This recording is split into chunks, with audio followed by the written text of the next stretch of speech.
nom de Jésus. Ça tombe d'ailleurs bien. Chamaillons-nous au nom de Jésus. Dites à votre voisin, chamaillons-nous au nom de Jésus. Je suis venu apporter un feu sur la terre. Et comme je voudrais qu'il soit déjà allumé. Je dois recevoir un baptême et quelle angoisse qui est la mienne jusqu'à ce qu'il soit accompli. Pensez-vous que je sois venu mettre la paix sur la terre? Non, je vous l'ai dit, mais bien plutôt la division. Ça ne ressemble pas au doux Jésus. Hein. Je suis venu, je ne suis pas venu apporter la paix. Moi, Jésus, je suis venu apporter le feu. Je suis venu apporter l'épée. Je suis venu apporter la division. Parole du doux Jésus.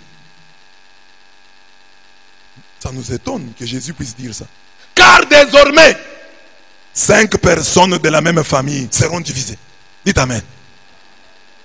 3 contre 2 et 2 contre 3. Une famille de 5 personnes, division. Ils se diviseront. Le père contre le fils. Et le fils contre le père. La mère contre la fille et la fille contre la mère. La belle-mère contre la belle-fille et la belle-fille contre la belle-mère. Acclamons la parole de Dieu. Hein? Non, Dieu aime l'union. Ah, vous prêchez. Hein? Dieu n'aime pas la division. Ici, Dieu dit, j'aime la division. J'aime l'épée. J'aime le feu. D'où notre thème, chamaillons. Si tu as le feu de Jésus-Christ, tu vas te chamailler avec les gens. Tu auras des problèmes avec eux. C'est ça que Jésus veut dire. Tu diras une parole, ils ne vont pas accepter. Ils diront une parole, tu ne vas pas l'accepter. Parce que le feu de Dieu qui est en toi te poussera à faire ceci, à faire cela, qui ne marchera pas avec ce que eux pensent. Chamaillons-nous au nom de... Si nous avons le feu de Jésus en nous, nous aurons des problèmes avec les gens. Même dans une famille, vous aurez des problèmes avec votre propre papa. Vous aurez des problèmes avec votre maman. C'est ça que Jésus veut nous dire. La division là vient du feu de Dieu en nous. Voilà pourquoi mon homélie a 2 parties. La première partie, les préalables à la sainte chamaillerie. Là, je tire de la première lecture. Parce qu'il ne faut pas maintenant toute chamaillerie et dire non, c'est ce que Jésus avait prêché là. Vous avez des conflits avec quelqu'un, oh c'est ce que Jésus nous avait dit là, qu'il est venu semer la division. Non, il y a d'abord des préalables. Il faut avoir des préalables. Il faut une base. Et les préalables c'est quoi? La première lecture dit que le Seigneur vous donne, selon la richesse de sa gloire, d'être puissamment fortifié par son esprit. Il faut que vous soyez, avant de vous chamailler avec les gens, soyez d'abord sûr que vous êtes puissamment fortifié dans l'esprit, dans l'homme intérieur. La fortification donc de l'homme intérieur est très importante. En sorte que Christ habite dans vos cœurs par la foi. Avant de vous chamailler avec les autres au nom de Jésus-Christ, dites-nous si réellement le Christ habite dans votre cœur par la foi. Afin qu'étant enraciné et fondé dans l'amour, vous puissiez comprendre avec tous les saints quelle est la largeur, la longueur, la profondeur, la hauteur et connaître l'amour du Christ qui surpasse toute connaissance en sorte que vous soyez remplis jusqu'à la plénitude de Dieu. Ephésiens 3, 16 à 19. Voilà les préalables. Je vais me chamailler. Je vais avoir des problèmes avec les gens au nom de Jésus-Christ. Première question. Est-ce que ton homme intérieur est-il fortifié? Ton homme intérieur se nourrit de quoi? Si l'homme extérieur se nourrit de viande, se nourrit de poisson, se nourrit de nourriture terrestre, du riz, du haricot, et l'homme intérieur, et par quoi est-il fortifié? Non, Jésus a dit la division. Toi et moi, on ne va plus s'entendre parce que tu dis ceci, tu dis ça. On va se tirailler pour ce que tu dis. Mais on te pose la question. Est-ce que toi là qui te tirailles avec les autres, ton homme intérieur est-il fortifié? De quoi se nourrit-il? C'est pourquoi nous ne faiblissons pas. Au contraire, même si notre homme extérieur s'en va en ruine, Notre homme intérieur se renouvelle de jour en jour. 2 Corinthiens 4, 16. S'il est bien entretenu, l'homme intérieur nous conduit à la vie éternelle, de foi, d'espérance et d'amour. Entretenir l'homme intérieur, c'est le nourrir de la parole de Dieu, le nourrir de l'Eucharistie. Entretenir l'homme intérieur, c'est le laver à travers l'examen de conscience, à travers la repentance, à travers la confession. L'homme intérieur est-il propre? L'homme extérieur est propre. Mais l'homme intérieur est-il propre? L'homme extérieur mange. Mais l'homme intérieur se nourrit-il de paroles? Se nourrit-il d'Eucharistie? On entretient l'homme intérieur à travers la pratique de la vertu. Quand tu pratiques la vertu, l'amour, le pardon, la miséricorde, l'homme intérieur est en train de grandir. Il se renouvelle.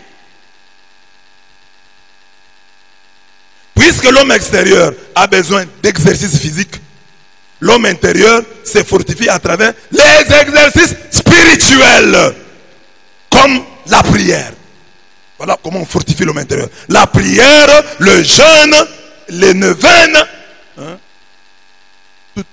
toutes ces mortifications fortifient l'homme intérieur.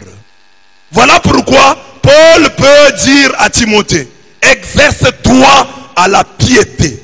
Les exercices corporels, eux, ne servent pas à grand chose. La piété, au contraire, est utile à tout, car elle a la promesse de la vie présente comme de la vie future. 1 Timothée 4, 7 à 8. Donc, fortifions l'homme intérieur avant de nous chamailler. Remplissons-nous du Christ. Remplissons-nous du Christ. C'est ça qu'on dit ici. Hein? Que Christ, en sorte que Christ habite dans vos cœurs par la foi. Est-ce que tu es rempli du Christ? Le diable vit dans les lieux désertiques, dans les lieux arides. Mais il veut habiter les corps. Le diable veut habiter les âmes. Le diable veut habiter les esprits des hommes. C'est son Europe. Comme les Africains veulent l'Europe là. Le diable aussi, quand il est dans les endroits désertiques, il n'est pas à l'aise. Il veut toujours habiter l'homme. C'est l'homme qui est son Europe. C'est l'homme qui est pour lui Washington. C'est l'homme, l'esprit de l'homme qui est pour lui le pays de cocagne. Le pays qu'il aime habiter. Il est dans les lieux désertiques, hein, les lieux arides. Mais il aime beaucoup habiter l'homme. C'est ça son Europe. C'est ça son Canada. Son Amérique, c'est ça. Ton corps, ton âme, ton esprit. Amen. Comme vous tous là. Vous voulez aller habiter en Europe, non? Si on vous dit allez habiter en Europe, vous serez très content. Voilà. Maintenant, le diable aussi, il veut habiter ton corps. C'est ça son Europe. Dites à votre voisin, ton corps, ton esprit, ton âme est l'Europe du diable. Et l'Amérique du diable. Et le Canada du diable. Il aime, comme les Africains aiment l'Europe, voir l'Europe mourir. Les Africains sont prêts à se demander, moi homme, je vis en Afrique. Et il y a des chiens en Europe. Ce n'est pas compréhensible. Un chien en Europe. Moi, un homme, qu'on prenne les chiens là, qu'on l'amène en Afrique, et que moi j'ai en Europe, rester à la place du chien. Il y a des Africains capables de penser comme ça. Moi, un homme en Afrique, le chien aux États-Unis. C'est pas normal.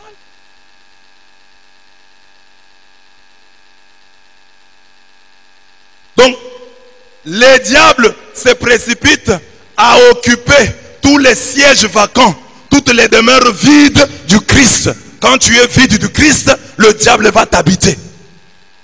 Pour que les diables n'aient pas la possibilité d'entrer en nous, remplissons-nous du Christ. Remplissons-nous du Christ. Quand il viendra, qu'il trouve que le Christ, notre cœur est rempli du Christ. Notre âme est remplie du Christ. Notre esprit est rempli du Christ. Si le Christ habite en vous, le diable ne pourra jamais nous posséder. Que le Christ habite en toi. Que le Christ habite en moi. Faisons de nos êtres des maisons de Jésus. Le fort. Que ton être, que ton âme, ton esprit, ton corps soit la maison de Jésus le fort. Soit la maison de Jésus. Prie et dis à Jésus, je veux que mon âme, mon esprit et mon corps soient ta maison. Oh toi le fort, oh toi le fort. La Bible dit, comment quelqu'un peut-il pénétrer dans la maison d'un homme fort et s'emparer de ses affaires s'il n'a d'abord ligoté cet homme fort, et alors il pillera sa maison. Seigneur, toi on ne peut pas te ligoter.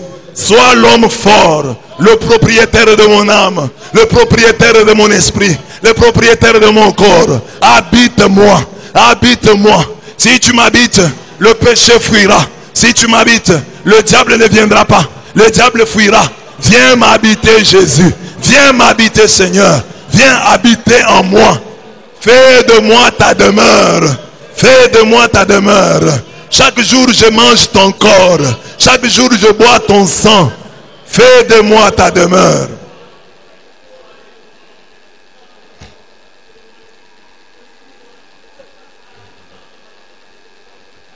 Amen. Troisième préalable, la compréhension de la largeur, la longueur, la profondeur et la hauteur de l'amour du Christ. Donc il faut comprendre l'amour du Christ. Si vous avez compris l'amour du Christ, alors là, vous pouvez vous chamailler. Et l'amour du Christ en ces 4 dimensions. C'est-à-dire le comprendre vraiment. La largeur, la longueur, la profondeur, la hauteur. J'ai expliqué. La largeur de l'amour du Christ nous permet d'aimer et d'être aimé par les hommes. La longueur de l'amour du Christ nous tourne vers Dieu. À l'école du Christ, nous apprenons à aimer Dieu. La profondeur de l'amour du Christ fait que notre affection touche même les esprits en prison. La hauteur nous fait aimer les anges et les saints. Donc, frères, là nous aimons nos frères. Il y a la longueur. Nous nous tournons vers Dieu. Il y a la profondeur. Là nous allons aimer jusque les esprits qui sont en prison. C'est pourquoi nous les catholiques, nous prions pour les morts. Nous les touchons aussi. La hauteur nous fait aimer les anges et les saints. Il faut comprendre cet amour. Quand on dit seulement en ces 4 dimensions, c'est le comprendre vraiment. Comprendre vraiment l'amour. C'est un préalable important. Amen. Alors, l'évangile de ces jours critique ce qu'on appelle l'irénisme. Irénisme. Il y a le mot Eirene. Eirene, c'est de là que vient le prénom Irène, qui signifie la paix. Alors, l'irénisme, c'est la paix à tout prix. Il faut être en paix avec tout le monde. Même les voleurs. Il faut être en paix avec même les homosexuels. Il faut être en paix avec eux. Il faut les laisser tranquilles. C'est ça l'irénisme. La Bible maintenant critique l'irénisme. Jésus dit, je suis venu apporter le feu. Je suis venu apporter l'épée. Donc, Jésus est contre l'irénisme. La guerre n'est pas une bonne chose. Mais il y a des moments de vie où la guerre est importante. Nous souhaitons tous la paix. Mais il y a des fausses paix. Comme la paix des cimetières. Une paix fondée sur le mensonge. Ce n'est pas une bonne paix. L'irénisme, la paix à tout prix. Dieu n'est pas d'accord avec la paix à tout prix. C'est pourquoi il peut dire en Luc 6, 26, malheur lorsque tous les hommes diront du bien de vous. C'est de cette manière en effet que leurs pères traitèrent les faux prophètes. Donc vous êtes malheureux si tous les hommes disent du bien de vous. Il faut qu'il y en ait qui disent non c'est un bon, d'autres c'est un mauvais. C'est normal. Parce que vous devez trancher, vous devez prendre une position. Et chaque position que vous prenez, vous créez des problèmes, vous créez des ponts. Hein? D'un côté, ça peut vous créer des problèmes, et de l'autre côté, ça vous crée des ponts. Vous devez prendre une position. Galates 1, 10. Si je voulais encore plaire à des hommes, je ne serais pas le serviteur du Christ.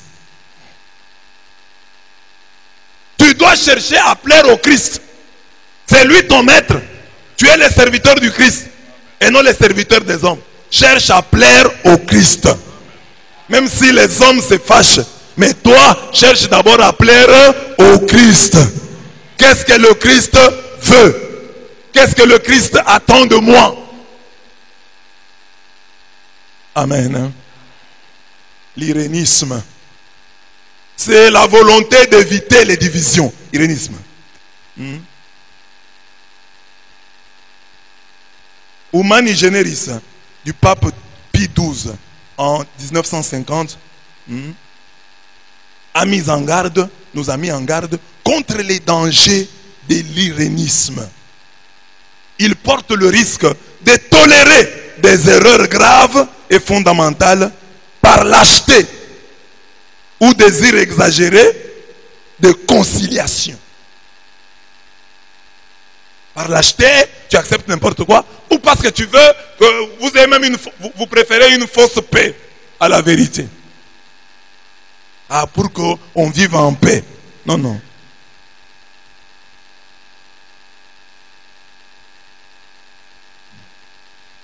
Voilà, irénisme. Alors Jésus critique l'irénisme. Alors je vous ai dit ici, au départ, que Jésus est venu jeter le feu.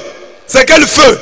C'est le feu de l'amour dont parle Jérémie 20, 7 à 13. Tu m'as séduit, Yahweh, et je me suis laissé séduire. Tu m'as maîtrisé. Tu as été le plus fort. Quand les gens me critiquent, alors je prends la décision de ne plus parler de Dieu. J'ai dit non, je ne parlerai plus de lui. Il dit, quand je prends cette décision, il y a en moi comme un feu. Je ne penserai plus à lui. Je ne parlerai plus en son nom. Mais c'était en mon cœur comme un feu dévorant, enfermé dans mes os. Je m'épuisais à le contenir, mais je n'ai pas pu. Je n'ai pas pu le contenir. Est-ce que tu as le feu? Parce que beaucoup de chrétiens, on leur demande, allez évangéliser. Les dimanches, c'était le dimanche de la mission. Allez évangéliser le monde. Allez évangéliser le monde. Comment les gens vont-ils évangéliser s'ils n'ont pas le feu? Avant d'envoyer les gens pour aller évangéliser, posez-leur la question s'ils ont le feu de Dieu. Amen. Demande à ton frère, est-ce que tu as le feu de Dieu? Est-ce que le feu est en toi? Si tu as le feu, tu parleras. Si tu as le feu, tu bougeras. Écoutez, si vous avez le feu dans vos habits là, vous serez à l'aise. Vous allez commencer à bouger. Hein? Le feu. Je vous ai déjà parlé de cette histoire de ce monsieur là qui était parti quelque part et on lui a offert du thé. Il y a un thé là qui est chaud, hein, mais qui ne donne pas l'air d'être chaud. Alors il a vu seulement là, il a pris le gobelet directement dans la bouche. Et le thé lui a brûlé la bouche. Mais comme il était à table assis avec des gens honorables, dans une famille respectable, il a enduré. Il n'a pas crié. Mais comme le feu était fort, les gens ont vu seulement les larmes couler. Et les gens lui ont demandé, mon frère, pourquoi tu pleures? Et lui détrompé, je pense à mon petit frère qui est mort dans les mêmes conditions.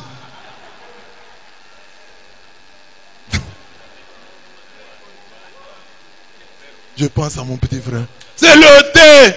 Même si comme on dit des Africains disent, même si tu fermes le cœur, même si tu essayes d'endurer, comme c'est le feu, tu refuses de crier, les larmes doivent couler. Même toi, si Jésus-Christ est en toi, même si tu refuses de crier, les larmes vont couler. Parce que tu as le feu en toi. Le feu fera couler même les larmes. Regardez Pierre, il veut renier le Christ. Mais on le déniche. On dit non, ton langage te trahit. J'explique ça spirituellement en disant oui, le langage l'avait trahi. Parce que le Christ était en lui. C'est difficile qu'il le cache. Si le Christ est en toi, c'est difficile que tu le caches. Ton langage finira toujours par te trahir. Parce qu'il est en toi. Et celui qui est en toi est plus fort que celui qui est dans le monde. Si déjà il y a des informations que nous avons Par exemple, tu reçois une bonne nouvelle. Tu as de l'argent. Hein? Tu es heureux, hein? Chanceux en amour. Ça se voit, non? Ça se voit que cet homme a la joie. Vous marchez même en cours de route, quelqu'un est en train de chanter. Papa, comment tu chantes comme ça? Il y a quoi? La joie, impossible de la cacher. Quand elle est là, elle va transparaître. C'est ainsi que nous sommes dans une ville où il y a des creuseurs de diamants. Quand vous allez creuser les diamants, vous êtes en groupe. Quelqu'un, vous creusez ensemble. Mais quelqu'un voit une grosse pierre. Il la vole, il la dérobe, il l'empoche. On dit qu'on finit toujours par le dénicher. Car cette pierre, dans sa poche, va l'embrouiller. Il va commencer à s'agiter. Il va commencer à péter. Bon, moi je commence à rentrer. Moi je vais déjà partir. Moi j'ai laissé la femme à la maison. La pierre qui est dans la poche te pousse à t'agiter. Jésus-Christ est plus que cette pierre-là. Jésus-Christ est plus que le rocher. Et plus que tous les rochers. C'est lui le rocher des âges. C'est lui la perle des grands prix. C'est lui la pierre précieuse par excellence. Donc s'il est en toi, tu ne vas pas te taire. Tu vas te surprendre en train de parler. Parce qu'il est en toi. Le feu de Dieu est en toi. Et lorsque tu parleras, ça créera des problèmes. Ça créera des problèmes. Le feu est en toi. Alors, la Bible dit, Psaume 86, 11. Amour et vérité se rencontrent. Justice et paix s'embrassent. Chez un chrétien, ça va être comme ça. L'amour marche toujours avec la vérité. L'amour et la vérité doivent se rencontrer. La justice et la paix doivent s'embrasser. Il n'y a pas de paix sans justice. Il n'y a pas d'amour sans vérité. Il n'y a pas de vérité sans amour. Il n'y a pas de justice sans paix. Psaume 86, 11. C'est ça la devise de quelqu'un. Alors, cette parole qui est en vous va vous pousser à obéir à cette autre. Ne vous rendez pas complice des œuvres des ténèbres, car on n'y gagne rien. Dénoncez-les plutôt. Ephésiens 5, 11. Quand le feu est en vous, il va vous pousser à dénoncer. Vous ne serez pas complice des œuvres des ténèbres.